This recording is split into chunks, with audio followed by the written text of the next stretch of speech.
नमस्कार, स्वागत है आपका इस बुलेटिन में। मैं हूं आपके साथ मेनका चौधरी और उत्तराखंड कांग्रेस से जुड़ी खबर सबसे पहले बात कर लेते हैं। दिल्ली में नेता विपक्ष को लेकर इस वक्त कवायद जारी है और सूत्रों के हवाले से जो खबर आ रही है उसके मुताबिक कांग्रेस प्रदेश अध्यक्ष प्रीतम सिंह को नेता विपक्ष बनाया जा सकता है। वहीं ब्राह्मण चेहरा गणेश गोदियाल जो पूर्व विधायक हैं उन्हें प्रीतम सिंह की जगह पर प्रदेश अध्यक्ष बनाया जा सकता है। ये बड़ी खबर आ रही है दिल्ली से उत्तराखंड कांग्रेस को लेकर। और हरीश रावत को इलेक्शन कैंपेन कमेटी का चेयरमैन बनाने की तैयारी है। वहीं हरीश रावत को सीएम उम्मीदवार के लिए भी मनाने की कोशिश चल रही है। आपको बता दें 1 महीने का वक्त हो चुका है जब इंदिरा हृदय की डेथ हुई थी और उसके बाद 1 महीने बाद अब ये तस्वीर थोड़ी थोड़ी साफ होती नजर आ रही है। अनुपम त्रिवेदी संपादक उत्तराखंड इस वक्त हमारे साथ मौजूद है। अनुपम, उत्तराखंड कांग्रेस को लेकर ये एक बड़ी खबर आ रही है, थोड़ी तस्वीर साफ होती दिख रही है। इनका ये कवायद बहुत दिनों से चल रही थी। इनफैक्ट दिल्ली में कई दौर की मुलाकातें हुई हैं अलग अलग नेताओं से, उत्तराखंड कांग्रेस के नेताओं की। और राहुल गांधी से भी कल ये लोग मिले हैं, जिसमें हरीश रावत भी मिले हैं जो कांग्रेस का सबसे बड़ा चेहरा उत्तराखंड में माने जाते हैं। इसके अलावा जो प्रदेश अध्यक्ष प्रीतम सिंह वो भी मिले हैं। 2 टाइप की कवायद चल रही है उत्तराखंड कांग्रेस में। एक है कि नया प्रदेश अध्यक्ष बनाना, क्योंकि जो अभी के प्रदेश अध्यक्ष हैं आपके प्रीतम सिंह, इनको लीडर ऑपोजिशन बनाया जाए, ये इस तरह की भी चर्चाएं हैं, इस तरह की भी कोशिशें हैं। तो नया अध्यक्ष बनाया जाए वो कहाँ से बनाया जाए, तो ये एक तरीके की पार्टी में तकरीबन एक ज़ीरोइन इन्होंने करा है, इस तरीके के निर्णय में पहुंचे हैं कि किसी ब्राह्मण चेहरे को लाया जाए और गढ़वाल से लाया जाए। तो वहां पर इनके पास चॉइस बड़ी लिमिटेड है। गणेश गोदियाल का नाम इस वक्त सबसे ऊपर चल रहा है, जो हमारे सूत्र बताते हैं। इसके अलावा जो इलेक्शन कैंपेन कमेटी है उसका चेयरमैन किसको बनाया जाए, तो वहां पर कांग्रेस के पास सिर्फ एक ही चॉइस रह जाती है, वो हरीश रावत। वो सबसे बड़ा चेहरा है कांग्रेस का। जाहिर तौर पर वही जो चेयरमैन होता है वो सबसे बड़ा चेहरा, जिसके चेहरे पे पार्टी चुनाव लड़ती है, तो उसको आगामी चुनाव के बाद अगर कोई पार्टी जीत जाती है तो उसकी ताजपोशी की तरफ भी देखा जाता है। तो इस तरीके की एक कवायद पार्टी में चली है, जो अलग अलग सूत्रों से हमारी जानकारी आ रही है। जी अनुपम जी बने रहे हमारे साथ। पवन गौड़ यहाँ दिल्ली से जुड़ चुके हैं और उनसे भी जान लेते हैं कि दिल्ली में क्या हो रहा है। पवन, लगातार दिल्ली की तरफ उत्तराखंड कांग्रेस देख रही थी, बार बार चिट्ठी कभी अध्यक्ष सोनिया गांधी को, कभी पूर्व अध्यक्ष राहुल गांधी को भेजा जा रहा था और अब तो यहाँ पर मीटिंग ही चल रही है।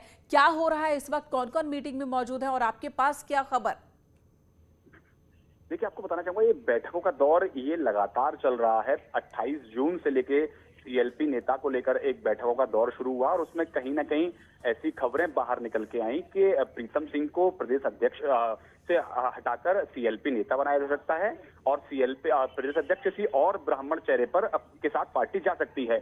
लेकिन यहाँ प्रीतम सिंह ने अपना वीटो लगाया और उन्होंने कहा कि अगर आपको मुझे प्रदेश अध्यक्ष से हटाना है, सीएलपी लीडर बनाना है, तो प्रदेश अध्यक्ष हमारी पसंद का होना चाहिए। तो इस पर कहीं ना कहीं विवाद खड़ा हो गया था। उसके बाद में पूरे कई बार इस बैठक हुई और लगातार पिछले 2 दिन से, परसों भी शाम को तमाम जो उत्तराखंड के बड़े नेता थे उन्होंने राहुल गांधी के साथ मुलाकात की और फिर कल सुबह तमाम जो बड़े नेता हैं उन्होंने राहुल गांधी के साथ मुलाकात की और कोशिश सबकी यही है कि जल्दी से जल्दी ये जो संशय बना हुआ है उसको खत्म किया जाए, क्योंकि यहाँ दो गुट हैं उत्तराखंड कांग्रेस के बड़े, एक हरीश रावत गुट और इधर एक प्रीतम सिंह। ये दोनों के बीच में कहीं भी सुलह होती हुई नजर नहीं आ रही है। हरीश रावत चाहते हैं कि उनके चेहरे के साथ पार्टी चुनाव लड़े या किसी चेहरे के साथ पार्टी चुनाव मोड़ में जाए, जबकि जो प्रदेश प्रभारी हैं और प्रीतम सिंह हैं वो चाहते हैं कि सामूहिक नेतृत्व में चुनाव लड़ा जाए। तो इन दोनों के बीच तो कहीं ना कहीं कवायद ऐसी हो रही है, ऐसी कोशिश हो रही है कि जो कलह कलेश कांग्रेस के अंदर लगातार देखने को मिल रहा है उस पर भी विराम लग सके इन फैसलों से। अनुपम जी हमारे साथ मौजूद है। अनुपम जी, अगर गणेश गोदियाल यही वो चेहरा है जो कि प्रदेश अध्यक्ष की जिम्मेदारी संभालेंगे तो ये एक बहुत ही महत्वपूर्ण पद और इस चेहरे पर जिम्मेदारी होगी कि कलेश अंदर का बिल्कुल खत्म हो जाए और सब पूरे ताकत के साथ चुनाव में लड़े। तो ये ताकत इस चेहरे में है या नहीं? आपका जो एक्सपीरियंस वहां का वो क्या कहता है? सबके साथ सामंजस्य गणेश गोदियाल का बेहतर है? देखिए, इनका ये कहना तो ये इसकी तो गारंटी कोई भी नहीं ले सकता कि कांग्रेस से झगड़े समाप्त हो जाएंगे अगर कोई भी चेहरा एक आएगा। गणेश गोदियाल चूंकि हरीश रावत गुट की पसंद है तो इसका नाम, जैसे कि अभी पवन बता रहे थे कि सबने अपना अपना नाम फॉरवर्ड किया। प्रीतम सिंह की शर्त थी कि मेरा कोई कैंडिडेट आ गया है, उन्होंने भुवन पापड़ी का नाम आगे बढ़ाया। हरीश रावत कैंप की तरफ से गणेश गोदियाल का नाम आगे बढ़ाया गया है। तो अगर ये चेहरा होता है तो देखिए, एक पार्टी को कहीं ना कहीं सामंजस्य बनाने की कोशिश करनी पड़ेगी कि ऐसा कम से कम लगे कि हम चुनाव से पहले हम सब साथ साथ हैं। लेकिन जो उत्तराखंड कांग्रेस का इतिहास है वो ऐसा है नहीं। इनके यहाँ खुलेआम दरारें जो है वो साफ साफ दिखते रही हैं। और बिल्कुल अनुपम जी, गणेश गोदियाल ये वही पूर्व विधायक है जिन्होंने इंदिरा हृदय पर भी कटाक्ष किया था, तंज कसा था और कहा था कि वो पार्टी को कमजोर कर रही हैं बतौर नेता विपक्ष। देखिए बिल्कुल मेनका, जैसे आपने बिल्कुल ठीक कहा कि इस तरीके की बयानबाजी भी पहले हुई है और बयानबाजी अलग अलग नेताओं के और हर ग्रुप की तरफ से हर किसी के लिए हुई है, किसी ने किसी को नहीं छोड़ा है।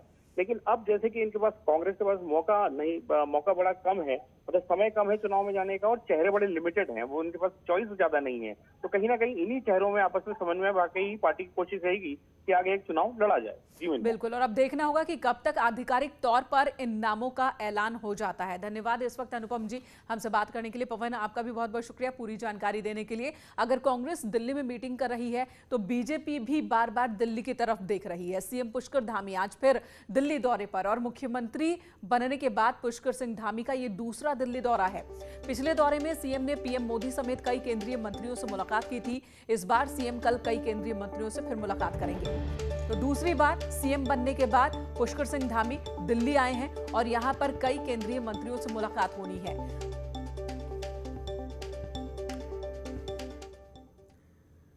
उधर देवस्थानम बोर्ड को भंग करने की मांग को लेकर केदारनाथ में तीर्थ पुरोहितों ने केदारनाथ धाम में प्रदर्शन किया है, रैली निकाली। चारधाम देवस्थानम बोर्ड के विरोध में केदारनाथ के जो पंडा पुरोहित बीते 32 दिनों से आंदोलन कर रहे हैं। आज बीजेपी नेता के साथ पंडा समाज के लोगों ने धक्का मुक्की भी की है, तस्वीरों में भी आप देख सकते हैं।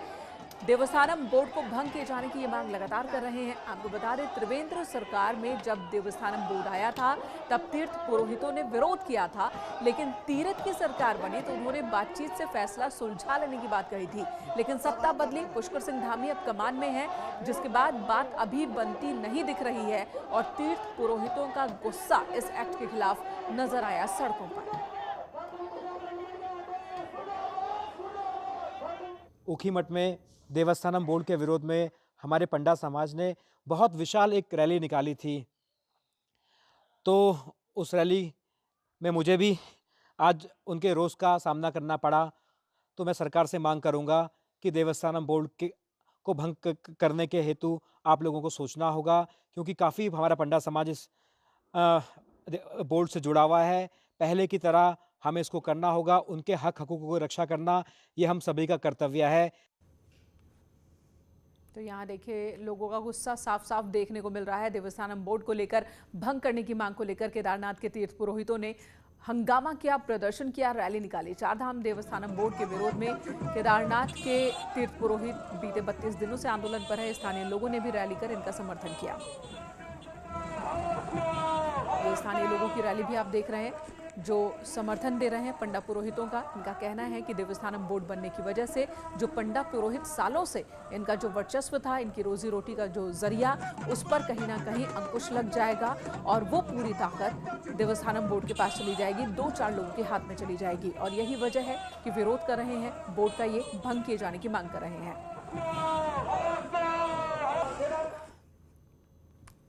वहीं उत्तरकाशी के गंगोत्री में भी तीर्थ पुरोहितों ने देवस्थानम बोर्ड के विरोध में प्रदर्शन किया है और इसे हटाने की मांग की है। आपको बता दें, यहां पर भी 34 दिनों से विरोध चल रहा है। 1 महीने से ज्यादा का वक्त बीत चुका है। इस बीच तीरथ सिंह रावत की सरकार हटी और अब धामी सीएम बन गए, लेकिन ये मुद्दा जस का तस, जिसकी वजह से आक्रोश। आज हम लोगों को जो है यहाँ पे गंगोत्री में देवस्थान एक्ट के विरोध में जो ये धरना क्रमिक अनशन चल रहा है, 34वां दिन हो गया है और सरकार जो है कुंभकर्ण की नींद में सोई हुई है, उसको इस और कोई ध्यान नहीं है। और ऊपर से जो है ये चारों धाम में जो 4 सदस्य इन्होंने नियुक्त किए हैं, हम लोग जो है समस्त तीर्थ पुरोहित हक हकूकधारी इनका पुरजोर विरोध करते हैं। उधर देहरादून में कैमरे के सामने मारपीट हो गई है। तस्वीर पलटन बाजार की है, जहां पर मारपीट हो गई बीच बाजार। एक युवक को घसीटा गया, पैसे की वसूली को लेकर यह मारपीट हुई है। सोशल मीडिया पर अब ये वीडियो वायरल भी हो रहा है। स्थानीय लोगों ने बताया कि पैसे के लेन देन को लेकर विवाद था और उसी विवाद में ये मारपीट हुई है।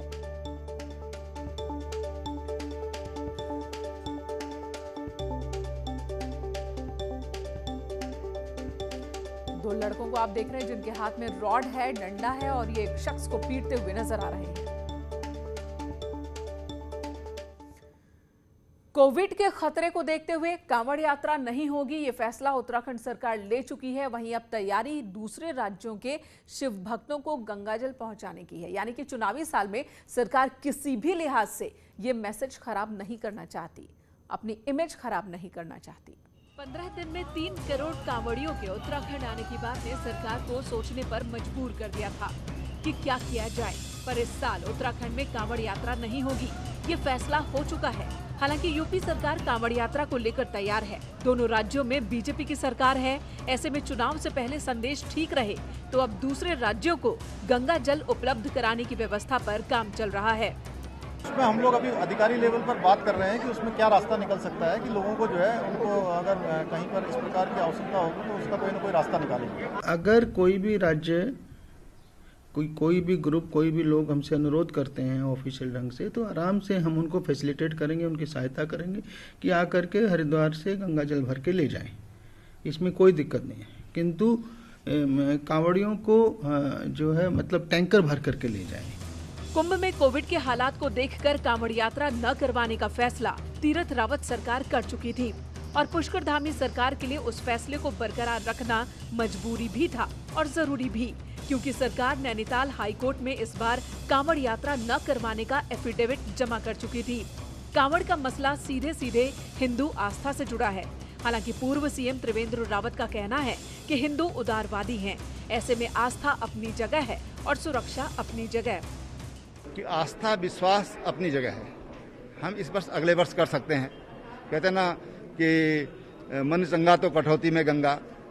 तमाम तरह की हमारी हिंदू जो माइथोलॉजी बहुत लिबरल है, बहुत इसमें विकल्प हैं लोगों के पास कि हम कैसे कर सकते हैं, तो तमाम तरह की चीजें हैं। उत्तराखंड में कांवड़ यात्रा नहीं होगी और यूपी में होगी, ये तय है। लेकिन कोविड के बीच चुनावी साल में उत्तराखंड से संदेश सही जाए, इसलिए दूसरे राज्यों में गंगा जल भेजने की बात चल रही है। हालांकि कोविड को लेकर प्रधानमंत्री मोदी की चिंता ने मुख्यमंत्री पुष्कर धामी की चिंता को जरूर कम कर दिया। देहरादून से न्यूज़ 18 के लिए दीपांकर भट्ट की रिपोर्ट। और कांवड़ यात्रा रद्द करने के सरकार के फैसले को केंद्रीय पर्यटन राज्य मंत्री अजय भट्ट ने सही बताया। वहीं विपक्षी दल कांग्रेस के प्रदेश अध्यक्ष प्रीतम सिंह ने भी कहा कि जान है तो जहान है। सरकार के फैसले पर आईएमए उत्तराखंड ने भी सीएम को लेटर भेजकर आभार जताया है। बिल्कुल ठीक फैसला लिया है। हमारे लिए लोगों की जिंदगी बचाना पहली प्राथमिकता है। माननीय प्रधानमंत्री जी बार बार अनुरोध कर रहे हैं कि भीड़ भाड़ से बचें और जो कोविड के मापदंड हैं उनको अपनाएं।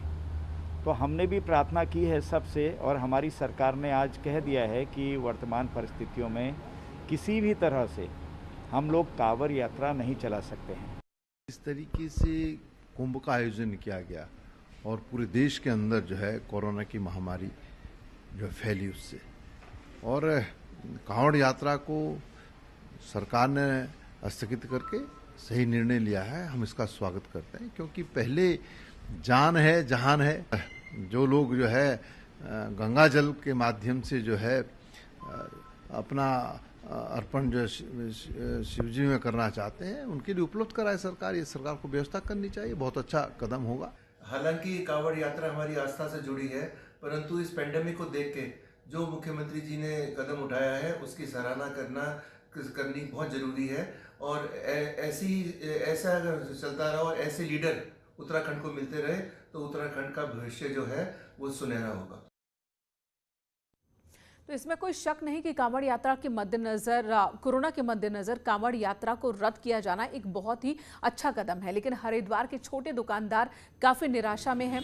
हरिद्वार में पूजा सामग्री बेचने वाले दुकानदारों का कहना है कि मेला रद्द होने की वजह से उन्हें बहुत नुकसान होगा। पिछले लंबे समय से लगातार नुकसान झेल रहे हैं, इसलिए कांवड़ यात्रा से उन्हें उम्मीदें थी, लेकिन अब उन उम्मीदों पर भी पानी फिर गया है। ऐसे में इन लोगों ने सरकार से राहत देने की अब मांग की है। सावन का मेला सुन रहे थे, वो भी कैंसिल कर दिया, तो परेशानी तो है। ना सरकार की तरफ से कोई राहत मिल रही है, ना कुछ मिल रहा है। हमारे तो बच्चों की फीस भी भरना है। नुकसान होएगा इससे, तो उम्मीद लगाए बैठे थे हम, और इससे जब क्या कहते हैं दुकानदारों को काफ़ी वो होगा, इससे तो नुकसान ही नुकसान है। और क्या, 2 साल हो गए। नया सामान भरना पड़ता है दुकान में आपने? हाँ, दुकान में सामान भरना पड़ता है, लेकिन अब भर ही नहीं रहे हम, क्या करें? जब मेला ही नहीं होगा तो सामान भरने से क्या फायदा। हालांकि ये परेशानी सिर्फ हरिद्वार में नहीं बल्कि पूरे उत्तराखंड में है। 4 धाम यात्रा भी कोरोना की वजह से टाली गई और कई और जो पर्यटन स्थल हैं वहां पर भी लोगों की संख्या सीमित की गई है। तो नुकसान लगातार उत्तराखंड को इस लिहाज से तो हो ही रहा है। एक छोटे से ब्रेक के लिए रुकेंगे, तुरंत लौटते हैं।